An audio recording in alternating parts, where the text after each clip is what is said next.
Hello, good morning students. मैं रामबाबू वर्मा,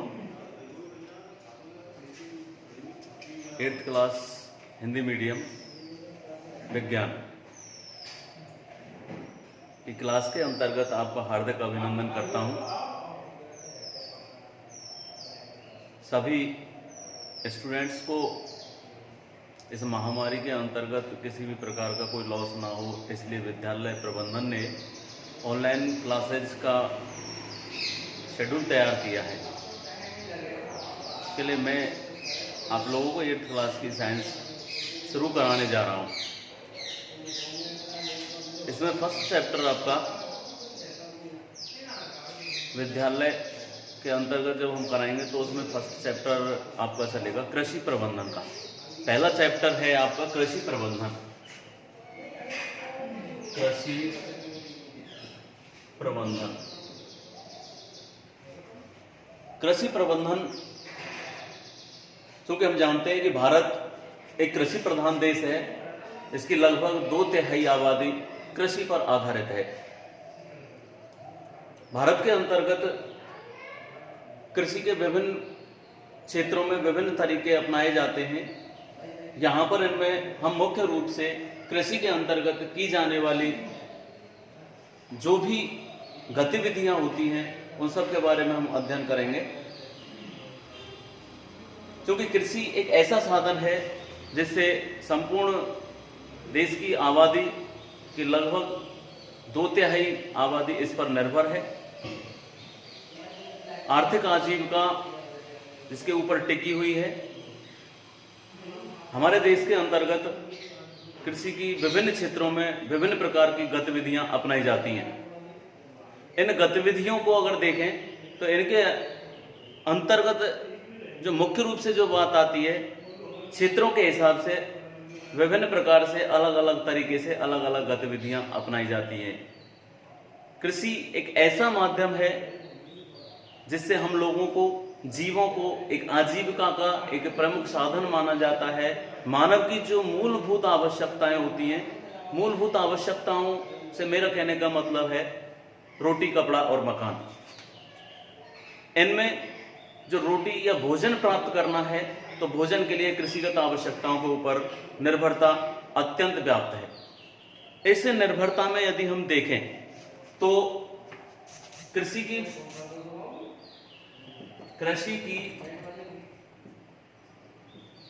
विभिन्न गतिविधियां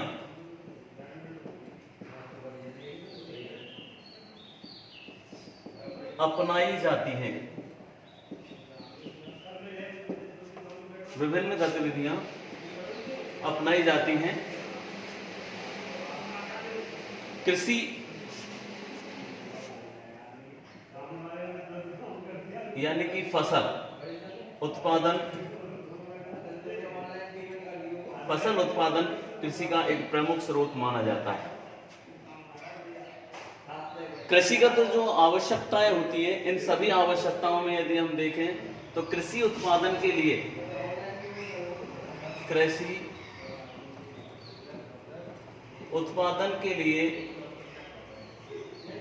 भारत में अलग अलग समय पर अलग अलग प्रकार से कृषियां उत्पन्न की जाती हैं, अलग अलग प्रकार की फसलें उत्पन्न की जाती हैं। यदि हम फसल को उत्पादन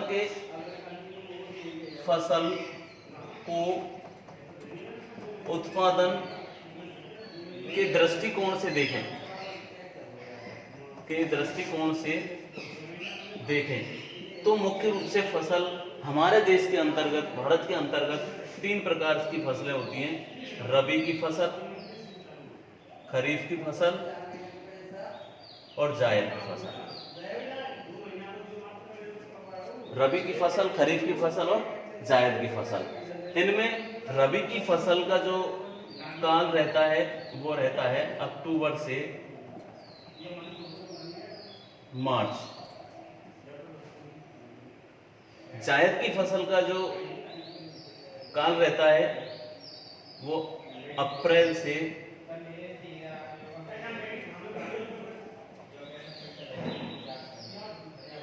जून, और ये जून से सितंबर। 3 भागों में इनका विभाजन होता है। रबी की फसल की जो प्रमुख फसलें आती हैं वो अपने शीतकाल के दौरान होती हैं, और शीतकाल के दौरान इन प्रमुख फसलों में मुख्य रूप से अगर हम बात करें तो सरसों,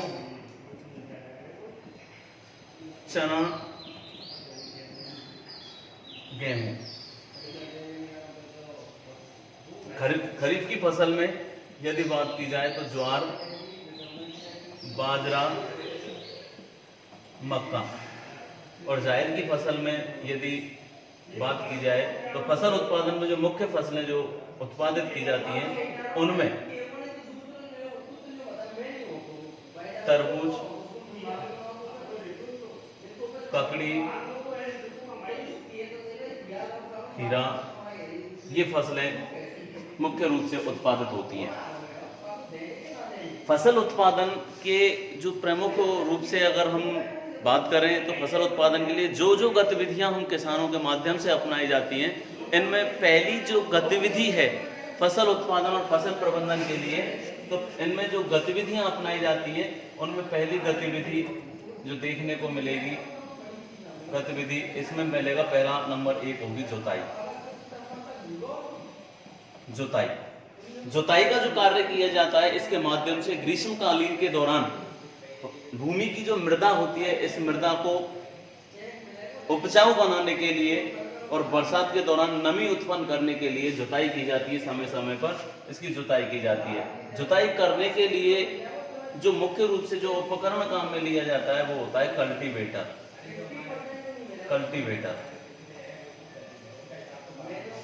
जुताई समय पर होने के बाद में अगली जो गतिविधि अपनाई जाती है नंबर 2, वो होती है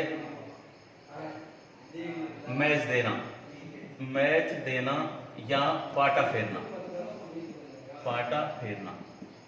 ये जो गतिविधि अपनाई जाती है ये दूसरी गतिविधि होती है फसल उत्पादन के दौरान। और फसल उत्पादन के दौरान इस गतिविधि में पाटा फेरना जो होता है, इसके माध्यम से जब जुताई की जाती है, जुताई के दौरान मृदा जो ऊपर होती है, ऊपरी मृदा, उस मृदा के अंतर्गत जो आंतरिक भाग होता है नीचे का, उसमें नमी उत्पन्न करने के लिए, ताकि नमी लंबे समय तक बनी रहे, लंबे समय तक नमी बनी रहे, इसके लिए ये गतिविधि अपनाई जाती है नंबर 2 पाटा फेरना। इसके बाद में पाटा फेरने के बाद में फिर हम लोग करते हैं उन्नत बीजों की चयन करना, यानी कि तीसरा होता है फसल बुवाई से पहले पाटा फेरने के बाद में बीज चयन किया जाता है।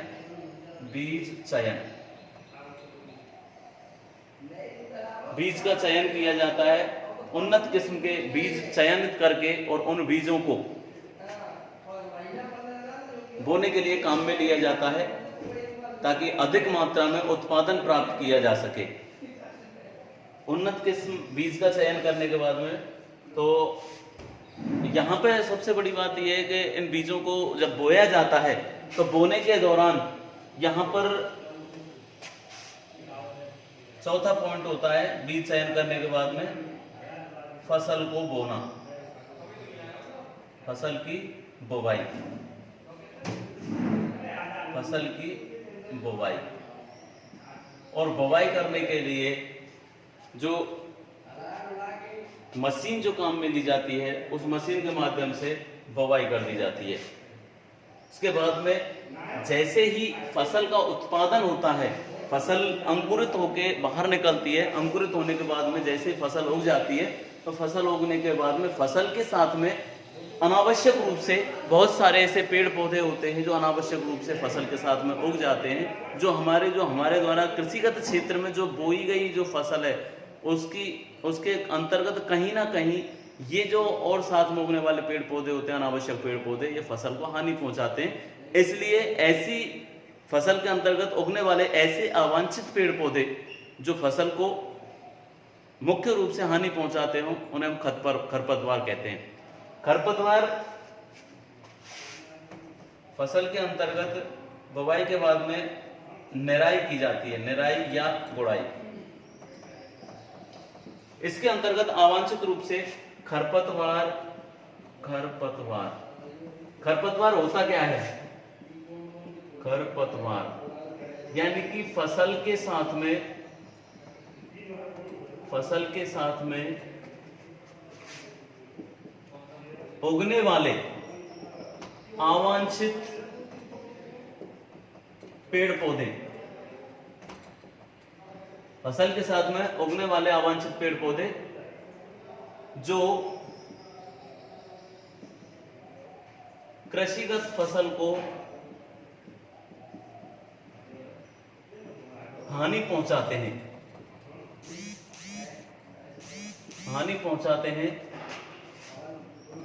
खरपतवार कहलाते हैं। फॉर एग्जाम्पल जैसे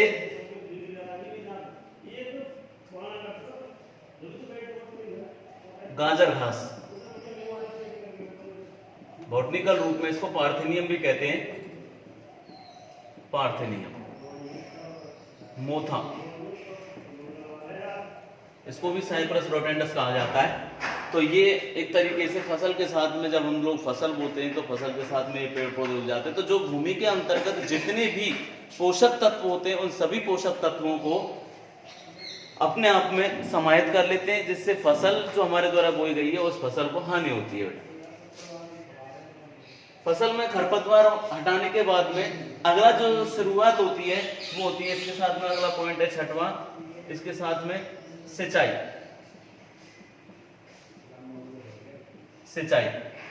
एक ऐसी प्रक्रिया होती है फसल के अंतर्गत। सिंचाई कहाँ किसे जाता है, तो समय समय पर फसल में जल देने की प्रक्रिया ही सिंचाई कहलाती है, और एक निश्चित समय अंतराल पर फसल के लिए नमी बनाए रखने के लिए जल दिया जाता है, इसको हम सिंचाई कहते हैं। इस सिंचाई की प्रक्रिया परंपरागत रूप से जो सिंचाई की विधियां होती थी उनमें नहर के माध्यम से, नहर, घिरनी, मोट, इनके माध्यम से सिंचाई होती थी। ये जो विधियां हैं ये परंपरागत विधि है, इनके अलावा सिंचाई की दूसरी जो विधियां आती हैं उनमें अगर हम बात करें तो मुख्य रूप से जो आधुनिक जो विधियां हैं, आधुनिक विधि में एक विधि आती है छिड़काव तंत्र, नंबर 1 विधि, और दूसरी होती है बूंद बूंद सिंचाई, या इसको टपकन विधि भी कहते हैं, टपकन विधि। पहले पूर्व परंपरागत तो बहुत पहले से जो सिंचाई की विधियां अपनाई जाती थी किसानों के माध्यम से, जब पूर्ण सुविधाएं उपलब्ध नहीं थी उस स्थिति में नहर के माध्यम से, गिरनी के माध्यम से, मोट के माध्यम से, कुएं वगैरह के माध्यम से सिंचाई की जाती थी। लेकिन आधुनिक काल में जो सिंचाई की जो विधियां हैं, इन विधियों में मुख्य रूप से एक छिड़काव तंत्र विधि काम में ली जाती है और दूसरी विधि बूंद बूंद सिंचाई या टपकन विधि काम में ली जाती है। छिड़काव तंत्र विधि का जो उपयोग किया जाता है वो असमतल क्षेत्र पर किया जाता है, और इसका उपयोग किया जाता है समतल भूमि पर। इसका प्रभाव जो होता है वो समतल भूमि पर किया जाता है। सिंचाई की विधियां ये अपनाने के बाद में छिड़काव तंत्र और बूंद बूंद सिंचाई जो विधि अपनाई जाती है, इन विधियों के अलावा कृषिगत जो गतिविधि, अगली जो गतिविधि अपनाई जाती है सिंचाई होने के बाद में, जैसे ही फसल बढ़ती है और बढ़ने के बाद में इसमें हम विभिन्न प्रकार के, जैसे मैंने बताया था अभी इससे पहले के खरपतवार में भी इनके लिए निराई गुड़ाई की जाती है। निराई गुड़ाई के अलावा हम बहुत से खरपतवार नाशियों का उपयोग भी करते हैं। रासायनिक दृष्टिकोण से जो खरपतवार है जैसे 2,4-D, इनका उपयोग किया जाता है। इसके अलावा लाल दवा वगैरह है, कीटनाशक के रूप में प्रयोग किया जा सकता है। आधुनिक रूप से इनका उपयोग ये कहें रासायनिक दृष्टिकोण के उत्पाद है जिनसे हम खरपतवार को दूर कर सकते हैं। उनके अलावा अगर हम पूर्व स्थिति के आधार पर अगर हम बात करें तो खरपतवार के रूप में हल्दी का घोल भी दिया जा सकता है। फसल के अंतर्गत हल्दी लेकर के हल्दी का घोल बना करके कीटनाशक का कार्य करती है। उसके अलावा नीम की जो पत्तियां होती हैं इनका भी उपयोग किया जा सकता है। तो ये खरपतवार नाशी का कार्य करते हैं। इनके अलावा मुख्य रूप से जो प्रक्रिया अपनाई जाती है सिंचाई विधि के अलावा, तो अगला जो टॉपिक इसका जो शुरू होगा उसमें अगर हम बात करें दूसरी, तो सिंचाई के बाद में फिर आता है इसमें उर्वरक या खाद देना।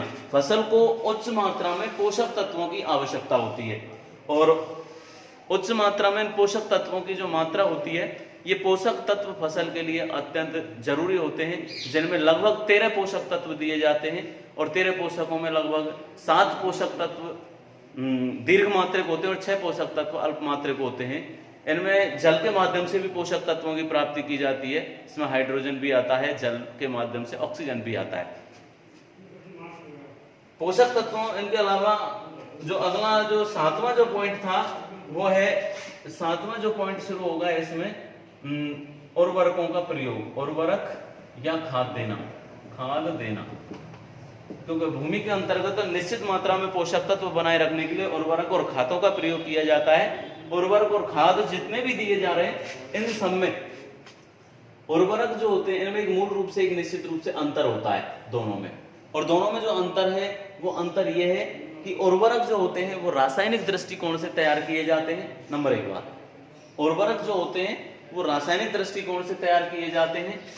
ये रासायनिक दृष्टिकोण से तैयार होते हैं, रासायनिक दृष्टिकोण से फैक्ट्रियों में तैयार होते हैं और ये घरेलू स्तर पर तैयार होते हैं। नंबर 1, घरेलू स्तर पर तैयार होते हैं। दूसरी बात, उर्वरकों का प्रयोग जो होता है मृदा के अंतर्गत पोषक तत्वों की तो पूर्ति हो जाती है उस समय पर, लेकिन लगातार अगर उर्वरकों का, रासायनिक उर्वरकों का यदि हम प्रयोग करते रहे तो भूमि की उर्वरक क्षमता में कमी आ जाती है, और भूमि की उर्वरक क्षमता में जब कमी आ जाती है तो ऐसी मात्रा में लंबे समय उपरांत वो भूमि बंजर हो जाती है। तो भूमि के अंतर्गत जितना हो सके उतना हम लोगों को खादों का प्रयोग करना चाहिए, क्योंकि खादों के अंतर्गत कार्बनिक अंश की मात्रा भी अधिक होती है, कार्बनिक अंशों की मात्रा अधिक होती है, जो भूमि के अंतर्गत ह्यूमस की मात्रा बढ़ाने का कार्य करती है, ह्यूमस बढ़ाने का कार्य करती है। तो इनमें अगर इससे प्रश्न दिया जाता हो कि उर्वरक और खाद में मुख्य अंतर क्या होता है, तो उर्वरक फैक्ट्रियों के रूप में, फैक्ट्रियों के अंतर्गत रासायनिक स्तर पर तैयार किए जाते हैं, खाद मुख्य रूप से घरेलू स्तर पर तैयार किए जाते हैं। उर्वरकों में कार्बनिक अंश की मात्रा इतनी पर्याप्त मात्रा में नहीं होती, खादों के अंतर्गत कार्बनिक अंश की मात्रा पर्याप्त होती है।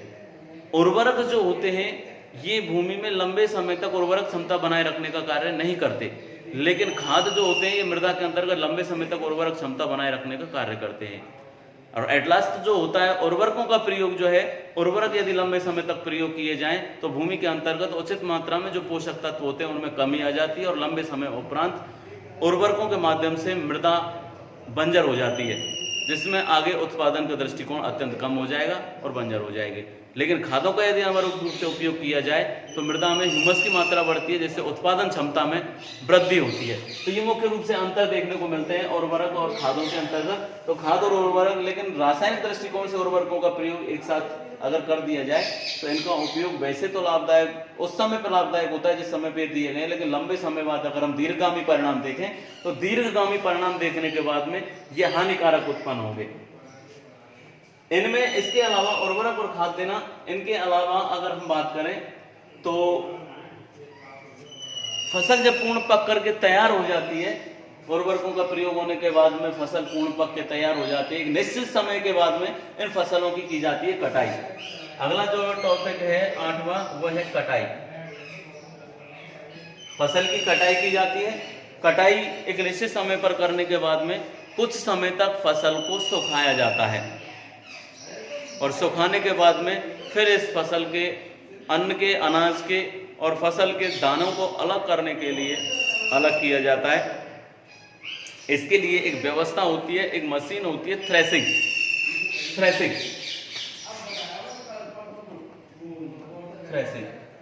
थ्रेसिंग जो की जाती है, इसमें फसल जब पूर्ण रूपेण पकने के बाद में, काटने के बाद में जब सूखा दी जाती है तो सुखाने के बाद में थ्रेसिंग के माध्यम से फसल से अनाज और भूसे को अलग करने के लिए इस मशीन का प्रयोग किया जाता है, अन्न के कणों को अलग कर लिया जाता है। और लास्ट कंडीशंस जो होती है फसल के प्रबंधन के अंतर्गत वो होता है फिर फसल भंडारण करना, भंडारण। इसमें इनके बाद में 7वां, इसके बाद में 8वां जो पॉइंट है वो भंडारण का है। फसल को भंडारित करके रखना। नमी वाले स्थानों पर यदि फसल को रख दिया जाए तो एक निश्चित समय में और कम समय में ही फसल खराब हो जाती है। तो ऐसी स्थिति में फसल को बचाए रखने के लिए फसल को उचित ऐसे स्थानों पे, बड़े बड़े जो हमारे बड़े बड़े जो वो बनाए जाते हैं, बॉक्स बनाए हुए हैं या फिर रसद विभाग के माध्यम से इनको जमा कर दिया जाता है, तो ऐसी कंडीशन में या फिर शुष्क स्थानों पर हम इनका टंकी वगैरह में भंडारण करके इनको हम लंबे समय तक खराब होने से भी बचा सकते हैं। तो फसल के अंतर्गत फसल की लास्ट कंडीशंस जो होती है वो भंडारण की होती है, और भंडारण करने के बाद में फिर इसको काम में ले लिया जाता है।